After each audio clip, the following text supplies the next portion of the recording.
Sardar Patel educational institute સંચાલિત Shrimati M S. લખાણી કન્યા વિદ્યાલયમાં હું ધર્મિષ્ઠા ત્રિવેદી ધોરણ 8ની વિદ્યાર્થીઓનું હાર્દિક સ્વાગત કરું છું.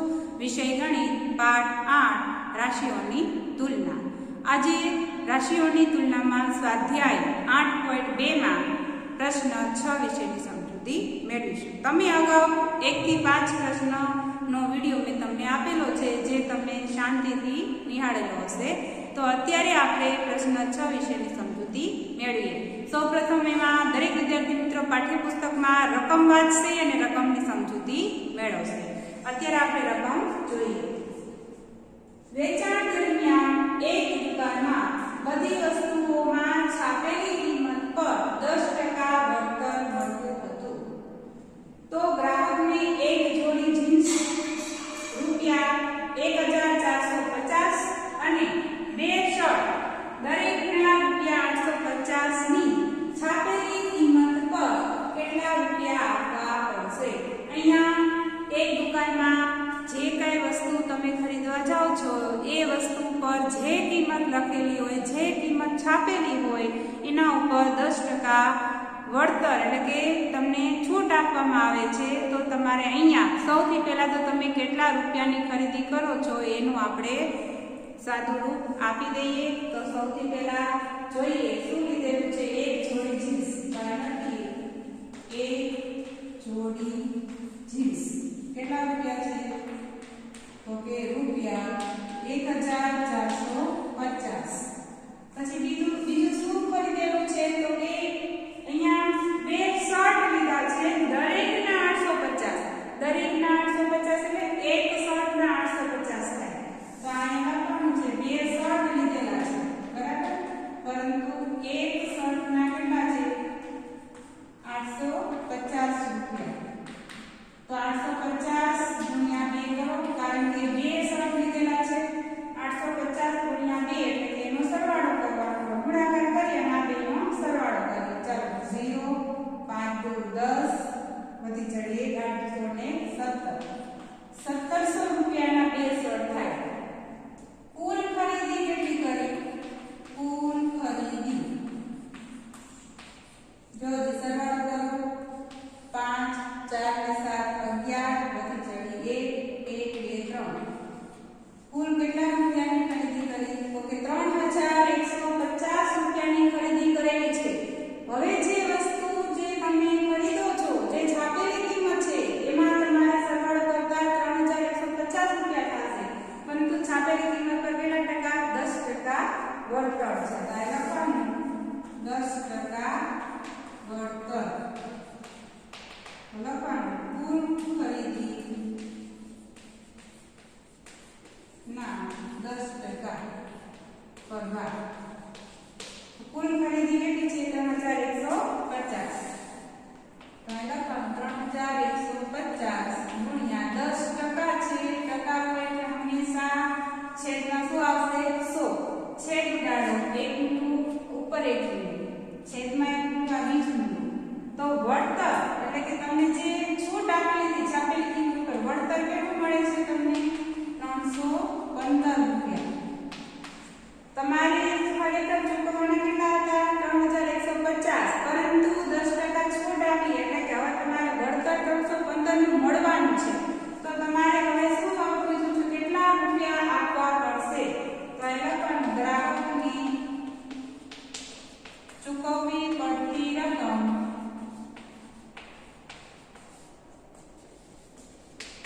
બરાબર શું કરશું? કુલ ખરીદી ઓછા વળતર. ખરીદી કેટલાની કરી હતી?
ખરીદીમાંથી બાદ કરજો એટલે તમને ગ્રાહકને કુલ કેટલી છૂટ મળી છે એ પણ તમને અહીંયા જોવા મળશે. ચાલો ત્યાર પછી આપણે જોઈએ 7મો દાખલો.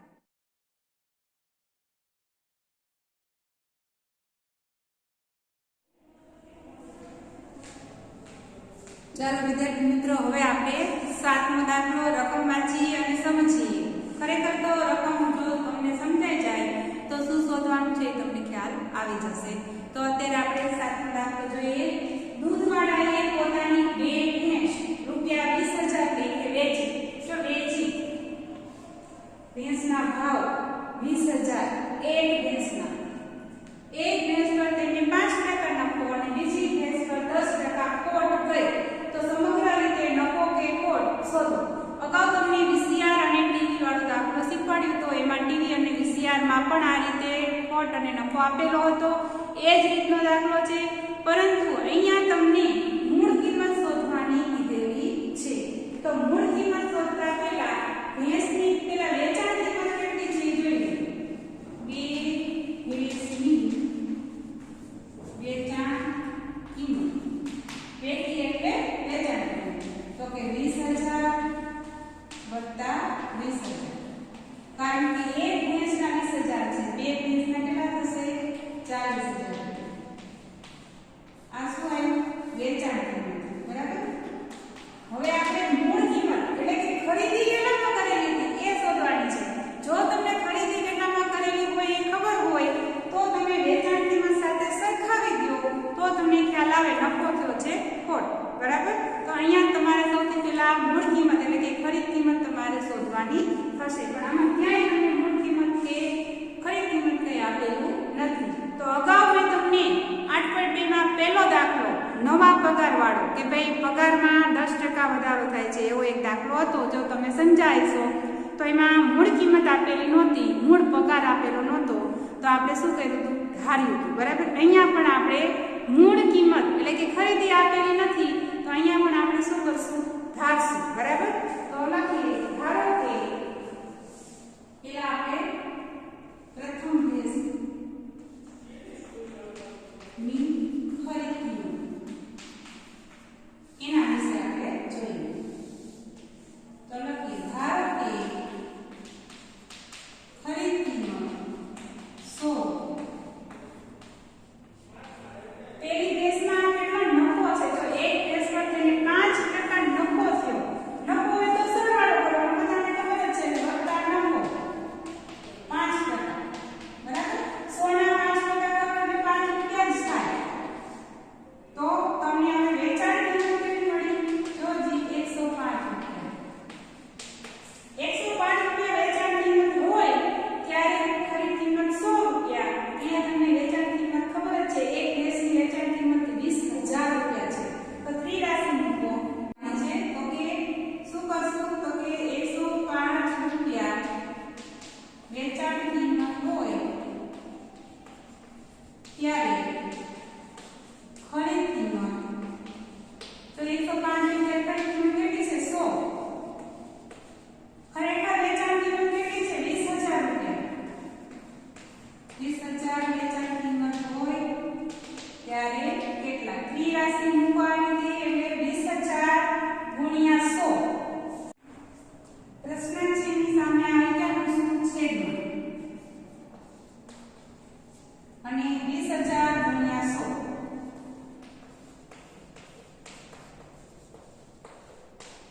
સાદું રૂપ આપો એટલે 19,047.62 રૂપિયા. આ તમારે છે એ ખરીદ કિંમત આવશે. હવે આ જ રીતે ખરીદ કિંમત શોધી લીધા પછી હવે બીજી ભેંસમાં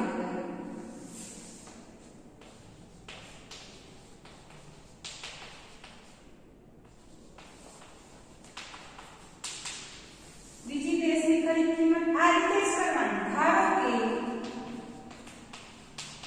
ખરીદ કિંમત 100 બીજી ભેંસ ઉપર શું કર્યું છે? 10% ખોટ ગઈ છે. ખોટ ગઈ હોય તો માઈનસ ખોટ 10%. 100 ના 10% એટલે 10 રૂપિયા જ થાય. અને બાદ બાકી ખોટ હોય એટલે શું કરવાની? એટલે આ આવ્યું છે વેચાણ કિંમત.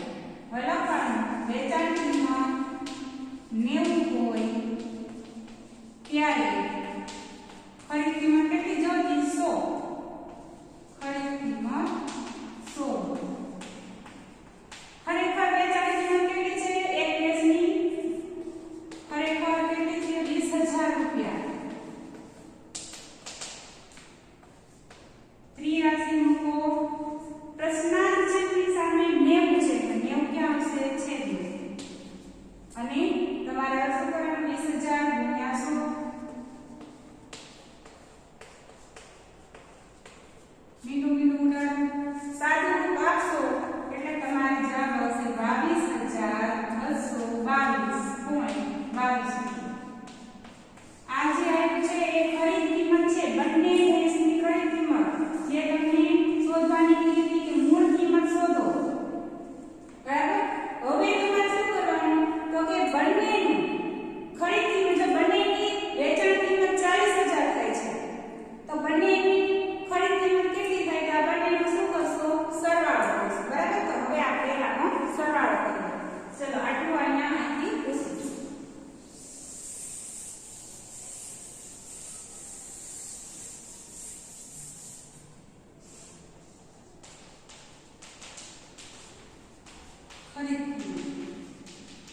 પેલી હતી 19,047.62 વત્તા બીજી છે 22,222.22. બંનેનો સરવાળો કરી લઈએ. રકમાં સરવાળો કરો પોઈન્ટવાળા છે ભૂલ ન પડે.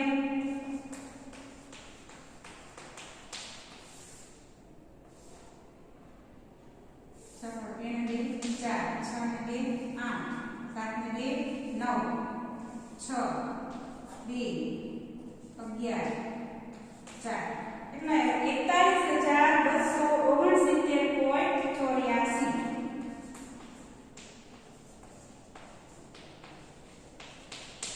હવે તમે જોજો વેચાણ કિંમત 40,000 ખરીદ કિંમત 41,269.84. હવે ખરીદ કિંમત કરતા વેચાણ કિંમત ઓછી હોય તો શું થશે ખોટ થશે. પણ ખરીદ કિંમત કરતા વેચાણ કિંમત વધારે હોય તો નફો થશે. તો અહીંયા વેચાણ કિંમત વધારે છે કે ઓછી છે? જોજો ઓછી છે તો શું થયું અહીંયા આપણે ખોટ ગઈ. તો અહીંયા લખવાનું કે વેચાણ કિંમત કરતા ખરીદ કિંમત વધારે છે તેથી ખોટ ગઈ હશે. ખોટનું સૂત્ર શું આવે?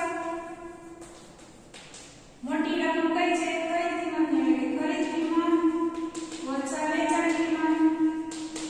ખરીદ કિંમત કેટલી તો કે 41,269 માંથી 40,000 રૂપિયા બાદ કરો. 69.84 છે. 41,269.84. ઓછા 40,000. હવે જો બાદબાકી કરશો એટલે 1,269.84. કેટલા રૂપિયા ખોટ ગઈ? તમને નફો થયો છે કે ખોટ એ શોધવાનું છે. તો આપણે શું થઈ છે ખોટ ગઈ છે. તો આ રીતે તમારે દાખલો સમજી રકમ વાંચી સમજવાનું અને પછી દાખલો ગણવાનો. આપણે આ બે ભેંસની વેચાણ કિંમત 40,000 હતી. ખરીદ કિંમત શોધી લીધી. ખરીદ કિંમત છે એ વેચાણ કિંમત કરતાં વધારે છે જેથી અહીંયા ખોટ ગઈ છે. ખોટ કેટલી તો કે વેચાણ કિંમત ઓછી છે ખરીદ કિંમત વધારે છે એટલા માટે. તો વેચાણ કિંમતમાંથી ખોટ બાદ કરો. સોરી વેચાણ કિંમતમાંથી ખરીદ કિંમત છે બાદ કરી નાખો એટલે તમને ખોટ કેટલી ગઈ એ પણ તમને મળી જશે. તો ચાલો હવે નેક્સ્ટ દાખલો આપણે જોઈએ.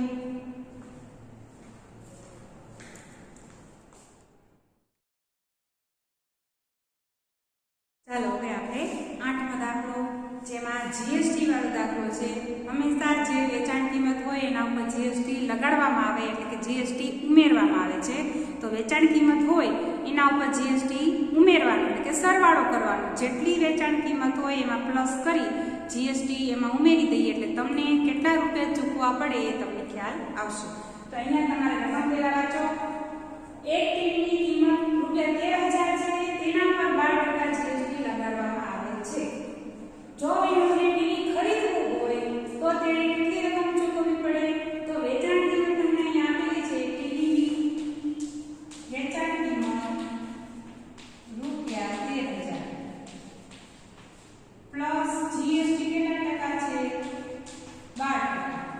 તો તમારે 13,000 ના 12% કરવા પડે. તો અહીંયા લખવાનું છે 13,000 ગુણ્યા 12 ટકા છે એટલે શું કરશો? 100.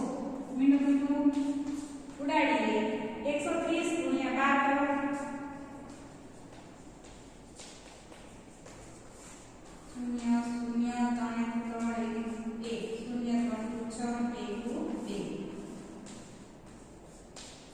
1,560 રૂપિયા.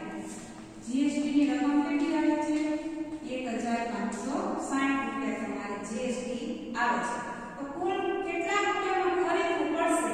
તો અહીંયા લખવાનું કે જીએસટી ની ટીવી માટે ચૂકવવી પડતી રકમ, ટીવી માટે ચૂકવવી પડતી રકમ બરાબર કેટલા છે? 13,000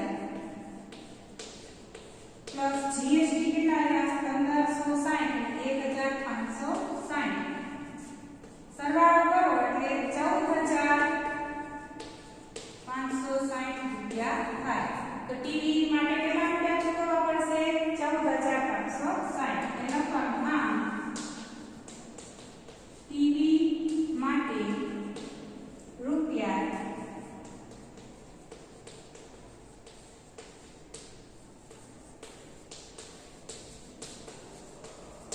ટીવી માટે ₹14,560 ચૂકવવા પડે. તમને અહીં 13,000 આપી દીધા છે, એમાં પ્લસ જીએસટી કરવાના બાકી છે. જીએસટી ની રકમ તમારે અહીંયા શોધવી પડે. તો અહીંયા આપણે શોધી લીધી.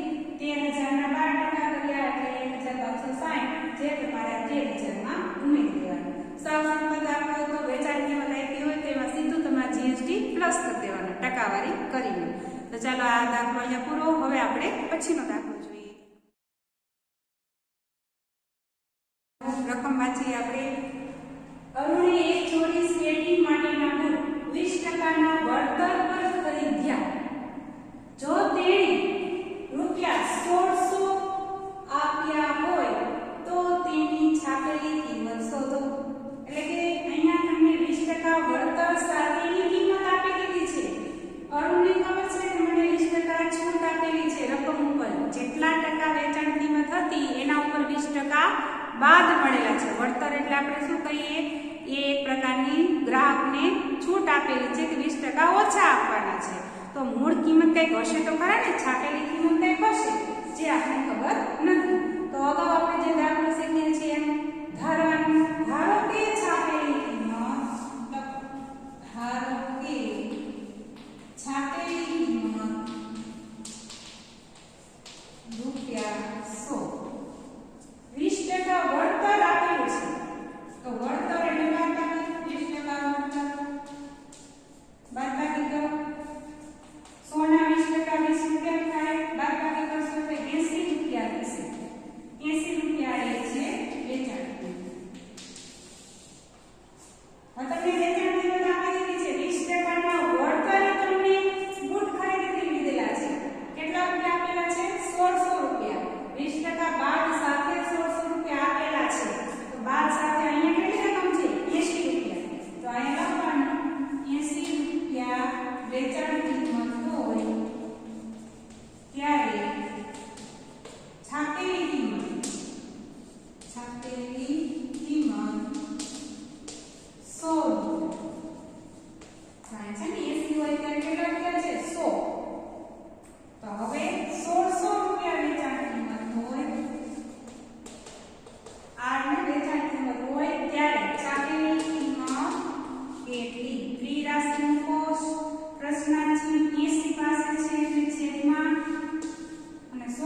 જ આવા દાખલા તમને આવડશે.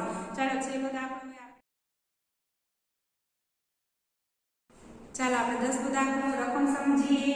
મેં ₹5,400 માં હેર ડ્રાયર ખરીદ્યું જેમાં 18% જીએસટી લાગ્યો હતો, તો જીએસટી પહેલાની કિંમત શોધો. જો અહીંયા તમને ₹5,400 છે એમાં જીએસટી લગાડેલો છે. અગાઉનો દાખલો હતો એમાં જીએસટી ચઢાવી પછીની કિંમત શોધવાની હતી, તો અહીંયા તમને જીએસટી લગાડેલો જ છે. આ ₹5,400 છે એની અંદર જીએસટી ની રકમ સમાયેલી છે. મૂળ કિંમત શોધવાની છે એટલે જીએસટી પહેલાની કિંમત શોધવાની છે. તો લખવાનું જીએસટી પહેલાની મૂળ એટલે કે મૂળ કિંમત ધારો કે કેટલી હશે? ₹100. અહીં લખવાનું ધારો કે જીએસટી પહેલાની મૂળ કિંમત બરાબર ₹100 પ્લસ જીએસટી 18%.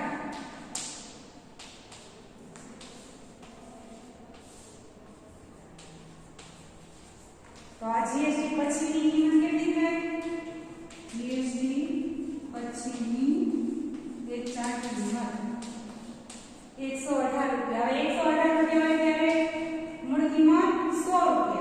આ લખવાનું વેચાણ કિંમત 118 હોય ત્યારે મૂળ કિંમત એટલે કે છાપેલી કિંમત ₹100. વેચાણ કિંમત કેટલી? 5,400 હોય ત્યારે મૂળ કિંમત કેટલી? ત્રિરાશિ મૂકો એટલે 118 ક્યાં હશે? છેદમાં અને 5,400 ગુણ્યા 100.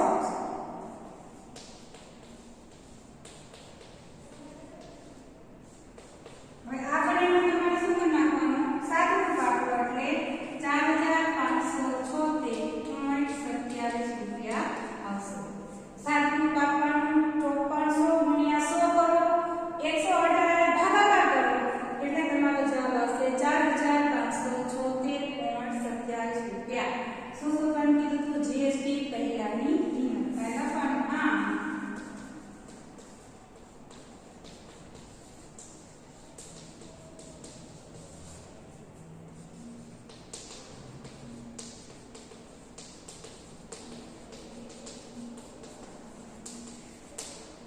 આમ જીએસટી પહેલાની કિંમત 4,576.27 થાય.